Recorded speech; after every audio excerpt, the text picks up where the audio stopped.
Hello, friends. Welcome to the episode 54 of Suman versus Human. Friends, we all know that sex workers, prostitutes, call girls, escorts, all these words are very sensitive and not commonly used, and people take it as forbidden things.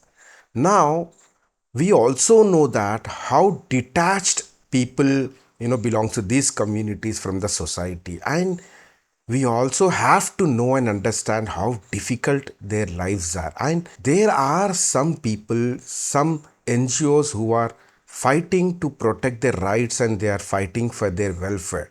One among those people are Meena Saraswathi Seshu. She is the founder of SANGRAM, a NGO working for sex workers and more. Not just this NGO, she is associated to many wonderful NGOs. Let us know more about her and her beautiful work through her. So, ma'am, welcome to Suman versus Human. Meena ji, welcome to the show. Thank you very much. Happy to be here.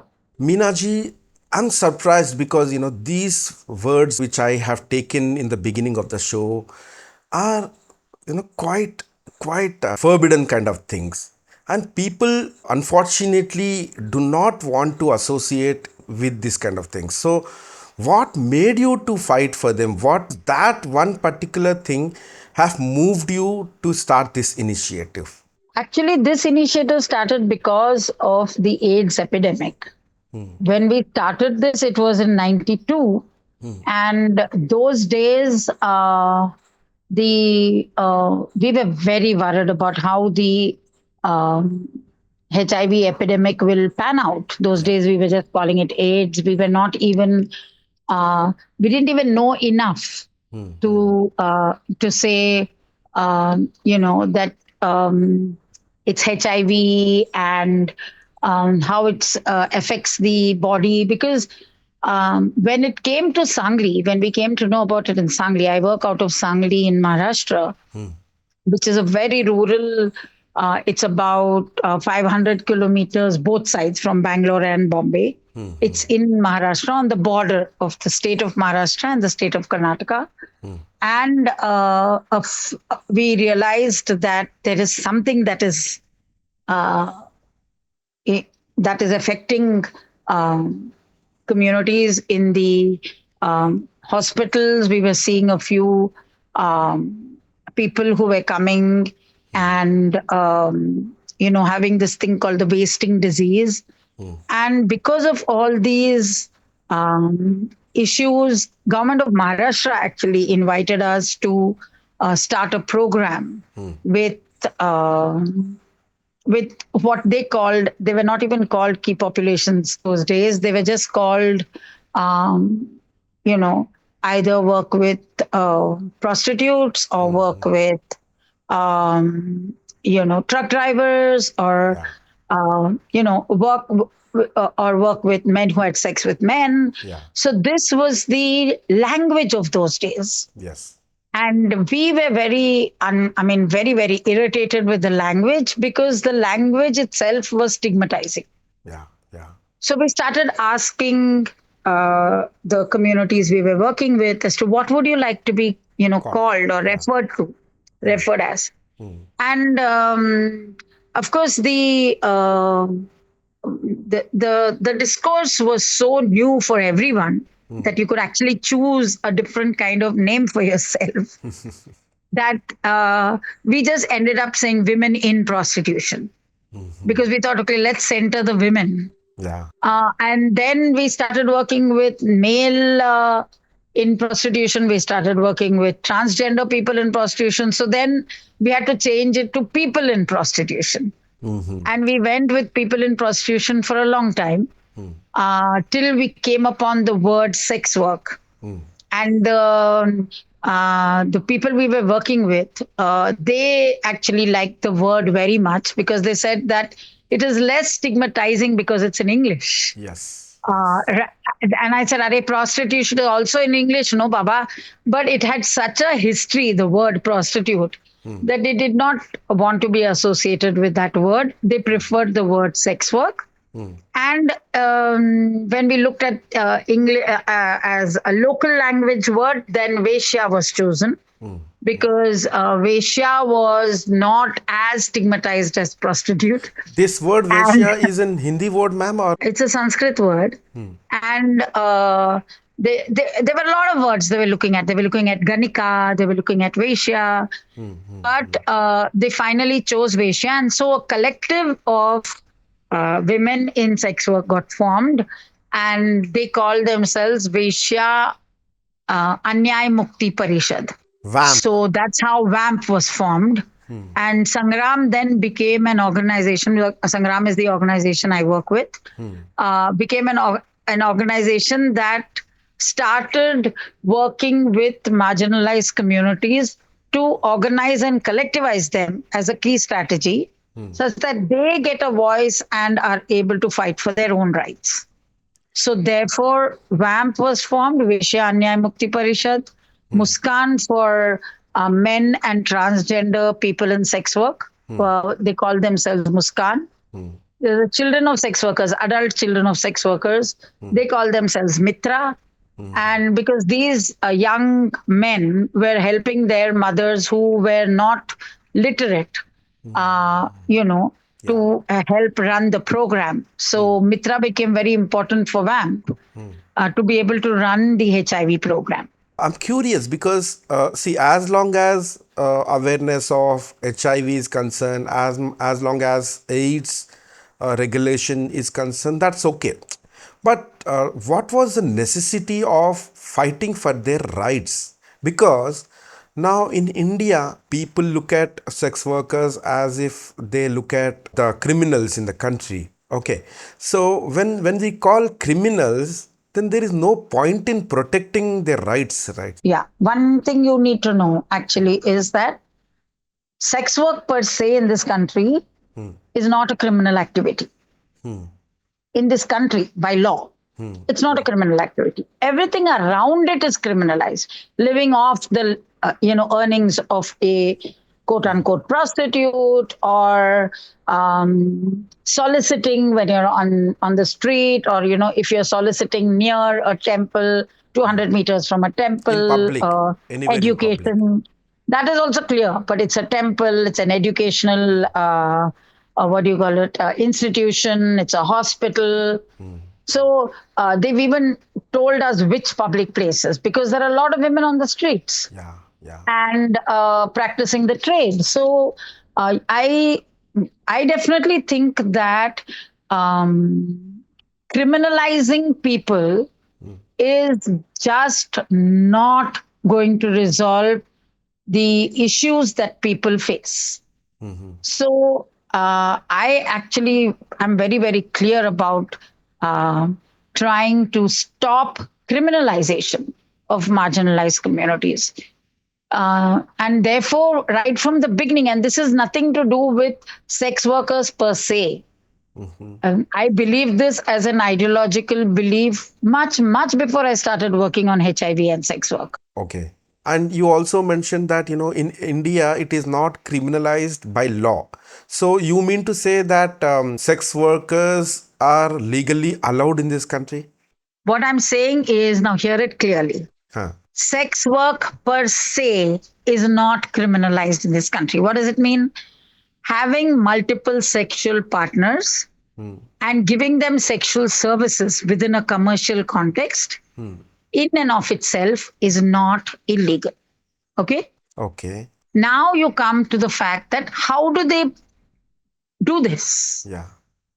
That is criminalized. So supposing you say you got two or more people in one place supporting each other and doing sex work, immediately that place will be called a brothel. Correct. And brothel is illegal. Yeah. Supposing there are people who are living off the earnings of this person who's in sex work, again, all those people become criminal. Supposing she's standing on the street and soliciting clients and she's caught soliciting, that is criminal. Supposing she's found to be soliciting near a temple, near an educational institution, near a hospital, that is criminal. So there are aspects of this that are criminalized. And the person herself is not a criminal. What kind of rights are compromised in this country? Because I have seen a quotation on your websites and all the resources you provide that save from saviors. So, what does it mean? Actually, what happened is that as long as HIV was something that the government had to fight against, they created spaces where these people could safely do sex work, such that they, could use condoms, and such that they could be safe, and the men who you to go to them, who the government calls the bridge population, are safe. So as long as they were worried about HIV, the government was taking care of these spaces. They were trying to, help the sex workers be safe. But once they realized that HIV may not be such a big problem, it's no longer an epidemic that they will have to worry about within the public health discourse, the sex workers went back to the pre-HIV days.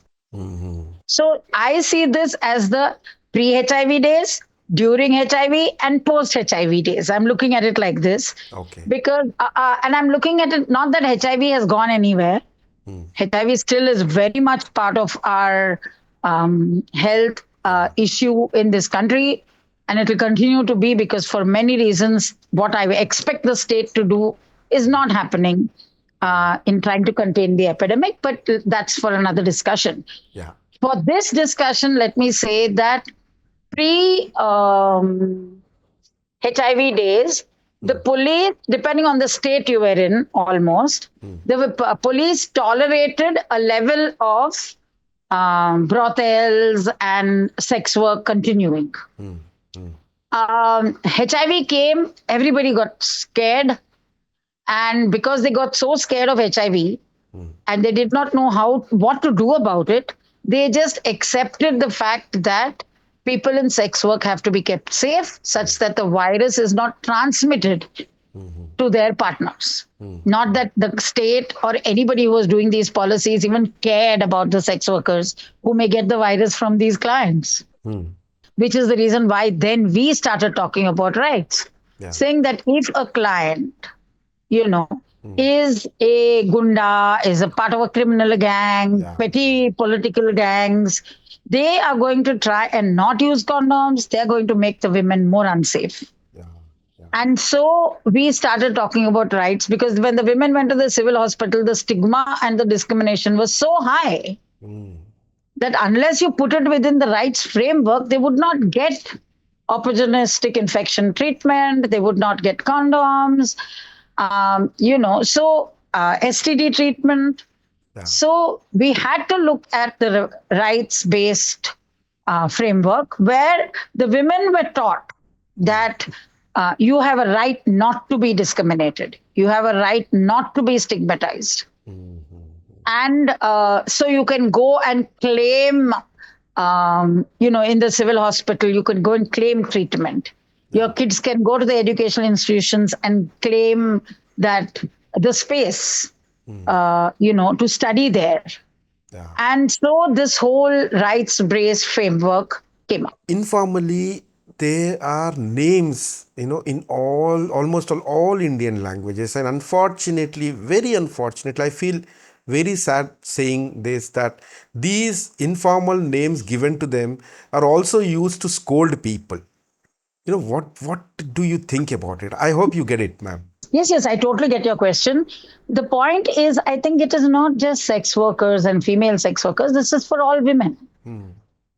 Any maa behan ka gali you have to give is always a maa behan ka gali, na? Yes, always. So when female sex workers, because they were the most visible, the TG and male sex workers are not so visible as the female sex workers. Yeah. And so in numbers also they're higher, the female sex workers, which is another reason why they're so highly visible. But all the gali then centers around sexuality and women. Yeah.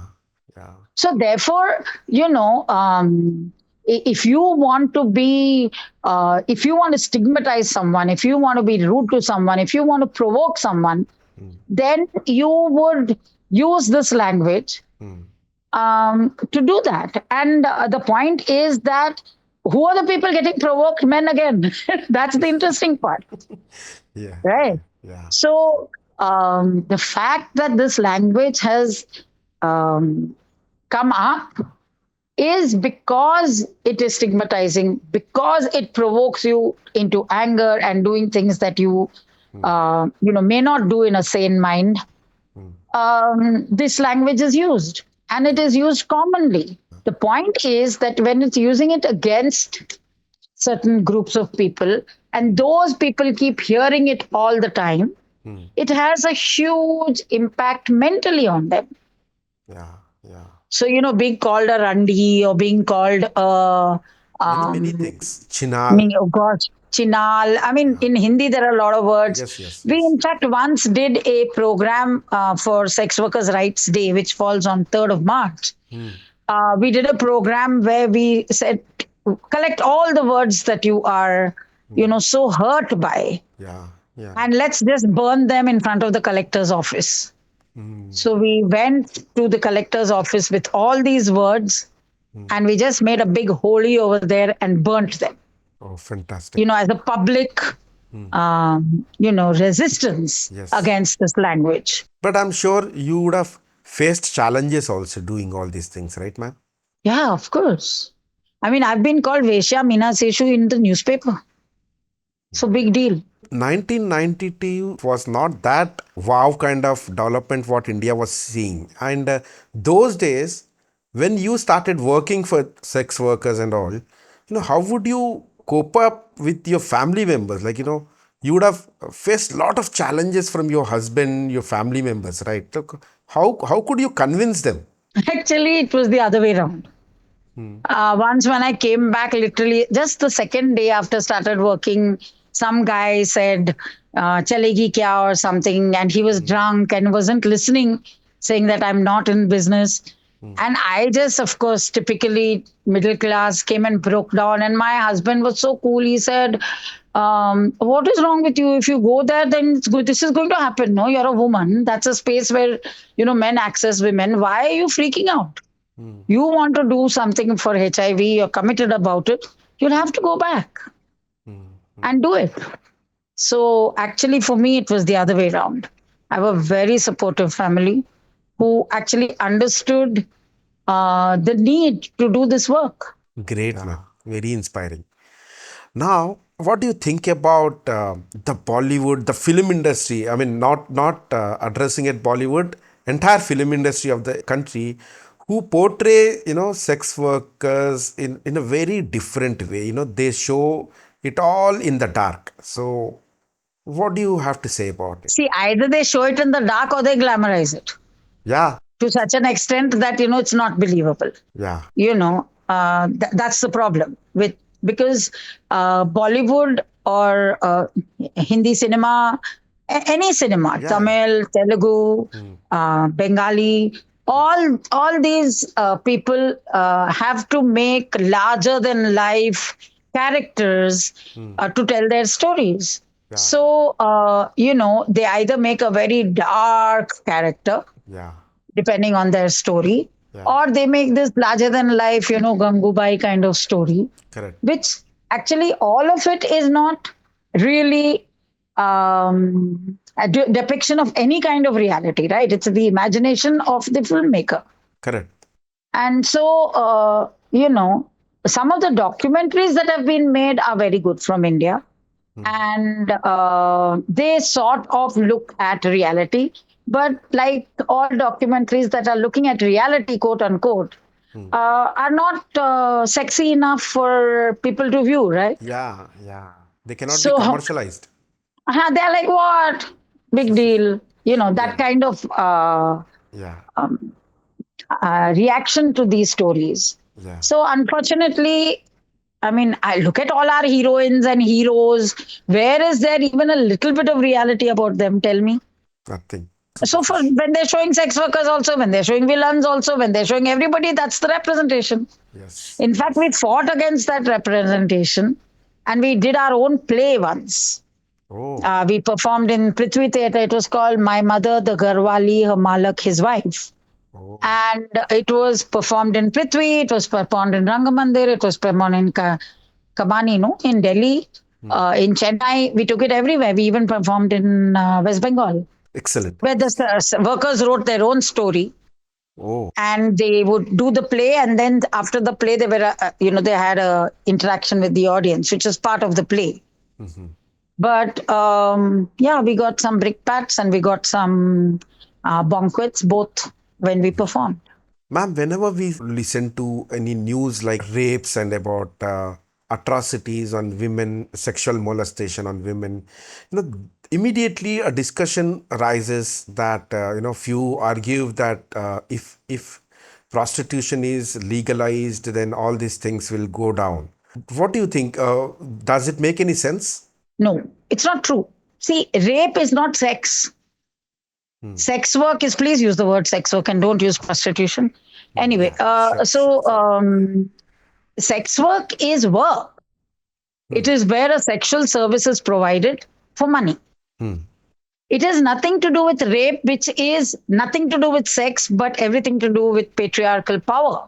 Yeah. And so this is an expression of power. Rape is not an expression of sexuality. So let us be very, very clear on what we understand what rape is, or abuse is, or sexual harassment is. Who do you abuse? Who do you harass? You abuse and harass people who you want to have some power over. Because you have the power, you can abuse. Okay, let's put it like this. Correct. You can abuse them because you have the power over them. Yeah. If you didn't have that power, you would not be able to abuse them, right? Yes. So this has nothing to do with sex work. In the movies, as we just spoke, that it's not reality, but just to know, in the movies they show them very arrogant, or they show them super cool, but in reality, what kind of emotional persons they are? They're just like you and me, Suman. Why should they be any different? Yes, all of us are people who are developed or structured around our experiences of life, Yes. right? Yes. That's the way we are as human beings. Yeah, so they're just like you and me. And why should they be different? They are going to, whatever society has done to them, the stigma, the discrimination, they are going to have a reaction to that, no? Yes. Yes. If you're not going to be treated as a human being, well, as a human being, you will have a reaction to that. That same reaction you will get with people who have been marginalized because of the work they do. Let them be women, let them be men, let them be transgender people. Yeah. Yeah. So when society marginalizes you, when society throws you out of what they consider mainstream, then you have to pay the price for it, no? Yes. You go to the lawyer doesn't treat you well. You go to the hospital, the doctors don't treat you well, the nurses don't treat you well, Yeah. the hospital staff don't treat you well. You go to the educational institutions, they don't treat your children well because you are in sex work. What have the children done? Yeah. Right? So they have to face the brunt of the stigma and discrimination on an everyday level. So obviously, they are going to, fight back, Yeah. have reactions, Yeah. and that's the truth. And And you asked me about savers from saviors, and I forgot to answer you. Yes. So as we started working in HIV and, people started collectivizing, fighting for their rights within a rights-based framework, Yeah. we suddenly came across people who believed that sex work should be abolished. And these people joined the anti-trafficking bandwagon and they started accusing sex workers of actually trafficking people into sex work. Yeah. And our story was that if you marginalize a community, then one of the things that follows is that all kinds of criminal activity will have space. So exploitative practices will abound, Correct. right? So look at where you've thrown these people. But to blame them that they are traffickers was, I think, taking the argument too far. And this came from people who wanted sex work to be abolished. They were not so interested in the women. But their strategy was that we will save and rescue these women, and save and rescue them and do what with them? Put them into shelter homes, which are jails. Right. So if you wanted to save someone, you would set them free, no? Yes. But here Correct. you're saving and rescuing people to put them into homes that you are running. Yes.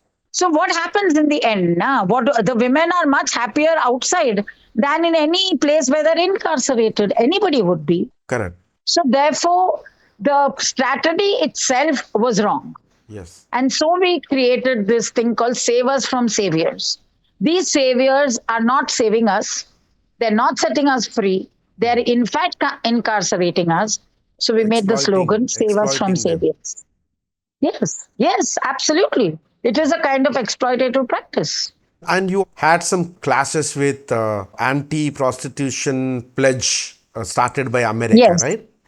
yes, yes. We had actually rejected USAID, uh, the clause that it was a law. It is a law, in fact, Yeah. where you have to sign what is known as the APLO, which is the Anti-Prostitution Loyalty Oath, to get funding from USAID. And Yeah. we were very clear saying, listen, USAID has every right to have their own understanding of where their money should be, uh, where they should fund and where they should use their uh, money. Correct. We just don't sign this and you can take your money back. We didn't have any problem with it. But the Yes. anti trafficking lobby used it from the United States of America, used it to malign us. And then, of course, the US Embassy had to ensure that, the withdrawal of funds from AID, USAID, was because we were traffickers. Yeah. And then, of course, they had to issue a public press. It came from New Delhi saying that that is not true. The withdrawal of funds was done with mutual consent. Okay. Okay. So, because this is what the anti trafficking lobbies are actually not interested in the women. For them, it's a political game. Yes. They are 100%. Yes. playing a political strategy which suits their ideology, which is abolitionism, which is to abolish sex work. Yeah. And unfortunately, in this particular case, it backfired. You are doing a lot in the education sector. You are bringing these children of sex workers into education and trying to provide them hostel education and stuff like that, right? That's a really a noble cause, and It's Team not Suman nobility. versus Human See, we salutes you for this are incredible people work. who believe in what Dr. B.R. Ambedkar said, right? Yeah. He said we need to educate, we need to organize, and then we need to agitate. It was very clear. Yeah. And we've been following that way of thinking since we started work, which is in the 1980s, Yeah. in other fields with women's rights. So I'm just saying that one needed to use this because we know that the only way you can get out of the stigmatized, marginalized spaces that society is throwing you and your children into is to do higher education.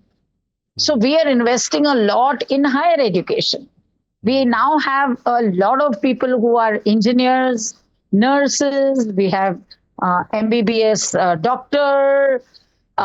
So Wow. we are investing a lot, and they're all people, children of sex workers, and we are investing a lot in them. Hotel management, they're doing many Fantastic. things which we know is once they get an education, once they're organized in under Mitra, they can then agitate for their rights. For instance, the basic rights that is denied them, Yeah. which is many of them are from the SC scheduled caste, and but they don't get validation certificates in Maharashtra Yeah. because they want Maharashtra needs 50 years of the father is the Oh. record, and where do we get a father from? This is a big challenge. This is a Of course, it's a question. huge challenge, and we've been fighting it for so many years now. Oh my God. I'm really not And with aware of this, some, ma'am.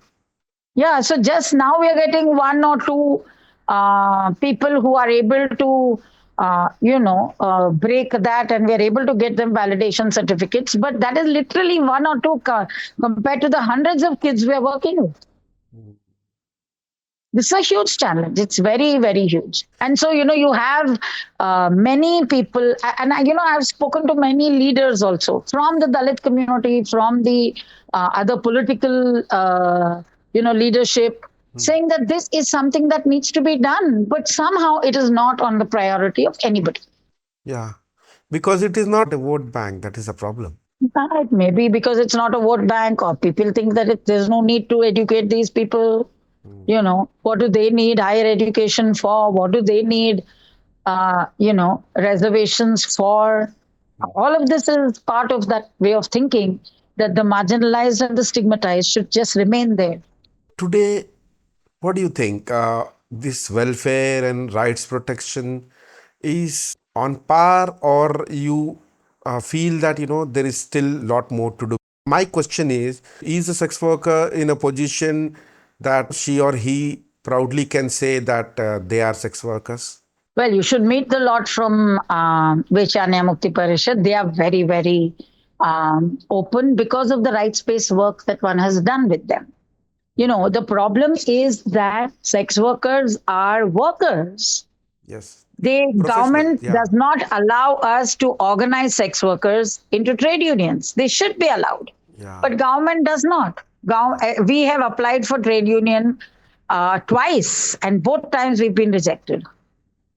So even we are large groups of workers together, like for the National Network of Sex Workers, which VAMP is part of, which Muskan is part of, has got 150,000 workers in 10 states in the country. Oh. But they're not allowed to form a union, Oh. a workers' union, because if you allow Seva, who are self-employed, why not sex workers who are also self-employed? Yes. 100%. But the stigma and the discrimination of being a woman in sex work is so high that you're not even looked at as a worker, no? Looked at as a human also sometimes. Yes, human worker. In fact, when NHRC, which is the National Human Rights Commission, had an advisory on COVID and put sex workers in women and work section, the abolitionists fought back Oh my God. and made them, change the informal worker, women and work advisory. So they had to make it on humanitarian grounds, not as workers. Ma'am, now we have come to the stage where I have this question for all my guests coming on Suman versus Human. And certainly you will have no option to say no, you have to answer this. So here is your question, ma'am. Ma'am, I'm giving you all the superpowers to change something in this country. And what that one particular thing is going to be? For me, I think that we have to really start looking at why have we lost democratic values in this country. What has happened historically till now that we have lost the value of democracy.